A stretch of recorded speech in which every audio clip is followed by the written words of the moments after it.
Guys, it's Coach Ro, and today's health topic is my journey of justifying hot Cheetos.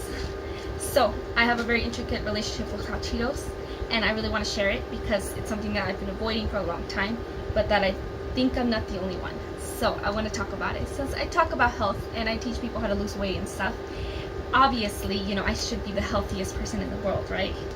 No, I struggle a ton, mostly because of this. So I wanted to share my journey. What I'm also going to do is share a post about the science of hot Cheetos and why they're so freaking good. So to begin though, I just want to go over my journey and what I've had to try and do to get myself to deal with this. And for you, maybe your journey includes hot Cheetos. Maybe your journey is ice cream or chocolate or cake or soda or, don't even get me started on Coke. I've got my own journey with tons of different foods, but hot Cheetos has always been my downfall. Like, people know me and they're like, yeah, the girl that likes hot Cheetos. Like in high school, that's what, in college, in general, like that's who I am. That's, people tag me on posts about hot Cheetos and I always appreciate it. It's always a trigger. It always makes me want more. I bought this bag and ate it as an excuse for this video, so might as well do the video. So obviously hot Cheetos became very popular around the time that I was a kid. I loved them right away. I love spicy stuff. I always love spicy things, but something about these kind of stuck, right? And so whenever I had the chance to ask for, I want something, this is what I would want. And as a kid, I didn't get them anywhere near as often as they're available as an adult. So they were a big deal to get, and they were just, they're just delicious, right? And so it wasn't a big deal as a kid because I was a super skinny kid. I was actually kind of underweight when I was a teenager. So it was never a big deal until I started to lose weight, or I started to gain weight, and then I wanted to lose weight. And obviously, everyone says don't eat chips. So for some reason, I think that it became this issue where I really wanted them. That deprivation made me want them more. And so yeah, I tried to cut them out, and next thing you know, I'm buying 3 bags. It became this thing. And I'll show you in the science of hot Cheetos how there is actual science behind why they seem so addicting, right? Or most of these chips do. But for me, they almost became this therapy. It became what made me help me feel better, especially once I left my home and I was done with high school, and I was having panic attacks. I was struggling with anxiety. I was struggling with a lot of that, and literally I started to notice that if I ate hot Cheetos, I felt better. I'd be so anxious, I'd be crying, and then if I just went to the store and got chips, I just felt better. And it became a pattern, right? So every time I felt like crap and I really didn't want to get to that point where I felt that bad, I just went and got chips. And it became like my drug, like a medicine, it became my cure. And it wasn't that big a deal until I gained more and more weight, right? And so when I lost weight the first time, I was able to cut them out completely. It was the first time I did it successfully for 6 months. Well, I also wasn't taught how to reintroduce unhealthy foods. I think the assumption with that program was that I would just not eat them again. Well, when I decided to have them again, it became a cycle. Back to the bottom, completely messed up my progress, gained way more weight, and it became this big issue where now I was actually binging in a way that made me feel really negative. I was overeating. It was horrible. It was I would hide it. I would have bags in my closet in places where I hid the trash so my husband wouldn't see that I bought some. I could easily eat 3 bags and a big Coke. I could, and I would eat them quickly. I wouldn't even enjoy them because I was just trying to get them in. It was just this horrible feeling that, I'm sure people feel with other foods, but it was no longer about enjoying them, and it was no longer about liking them. It was about getting rid of that feeling, getting rid of that anxiety. And so I was that way for a while. And that little area of my life took me a little bit long. And so I actually came across Overeaters Anonymous, and I read their books, and I did their little group, and I realized this is what's happening. I have this pattern of overeating, and it's associated with these other issues that I needed to work on. And I spent a lot of time working on those inner issues, and I kind of let go of the idea of stopping eating bad stuff. I didn't even try to lose weight for a couple years because I just thought it just doesn't matter. I have other issues to deal with. And so I put a lot of time and energy into dealing with those, more on the mental health, the inner, the spiritual, all of that kind of stuff. And then I was able to lose the weight again, because suddenly I thought about food differently, I thought about my journey differently, and I thought about my progress differently. And for a while there, I did have to switch, and I had to learn how to like make swaps.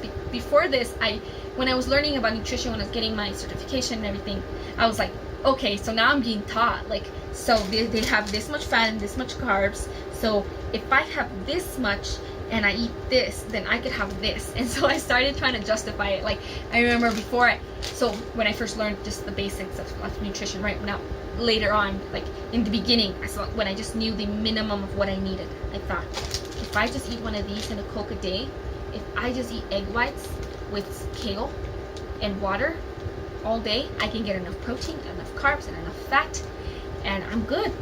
I can make it work, right? And I'm over here like telling myself, if I want it, I can sacrifice eating regular food just to have it, which isn't healthy. And I never did it because I'm not gonna eat egg whites all day. I don't like them.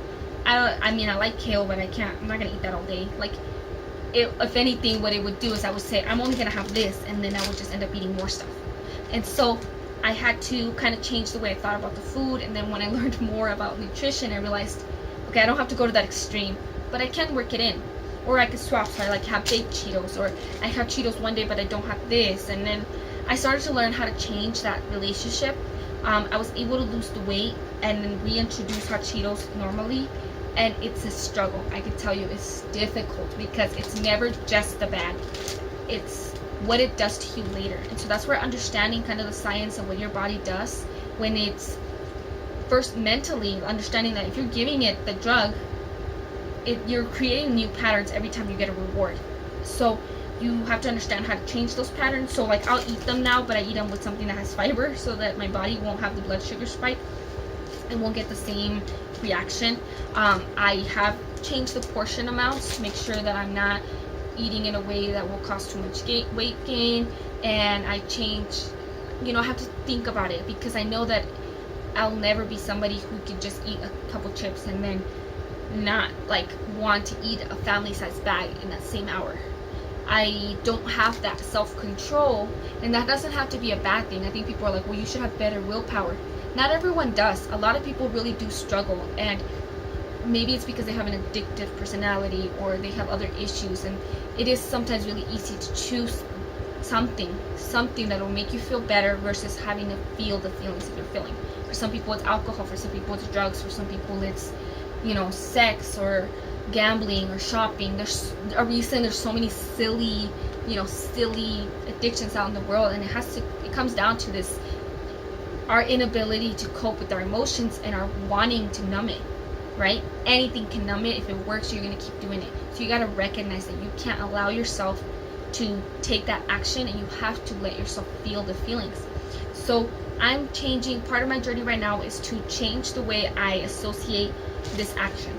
So trying to have them in a public setting, not allowing myself to have them in order to feel better, not allowing myself to have them instead of healthy food, and not allowing myself to feel that shame and guilt, and really processing those feelings and changing those associations, so that at some point, hopefully this is just another food.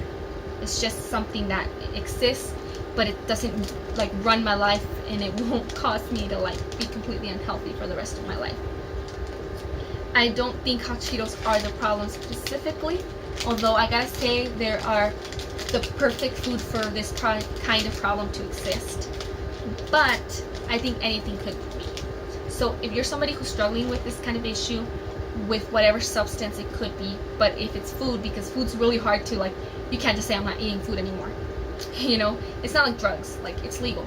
So if you're struggling, OA is a really good organization that can actually help you, and it kind of works off the same 12 steps of NA and AA. So if you're not familiar, or if you are familiar, take a look.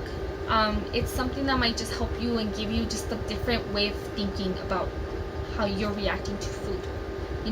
Some people, all they need to know is what to do to be healthier. But some people have a whole lot more work to do to get to a point where they can follow those instructions. So if you're struggling, it's okay. It's okay to admit that you're struggling, and it's okay to be struggling. Just understand that this is part of your journey, and you're going to get to a point where you're no longer feeling like you're struggling all the time. So if you have a journey with something, put it in the comments below or send me a private message. We can talk about it. And if you need any links to resources, let me know and I can share those with you. I will put some of them like OA or NA and AA in the description below. But thank you for listening to my little journey, and stay tuned so that you can go watch the science of hot Cheetos, because that one's really interesting and I ain't the only person with that theory. So make sure that you watch it. If you like this video, please like it, comment, share it, tag it, react it, subscribe, follow, etc. Thank you so much for watching. I hope you have a wonderful day. Goodbye.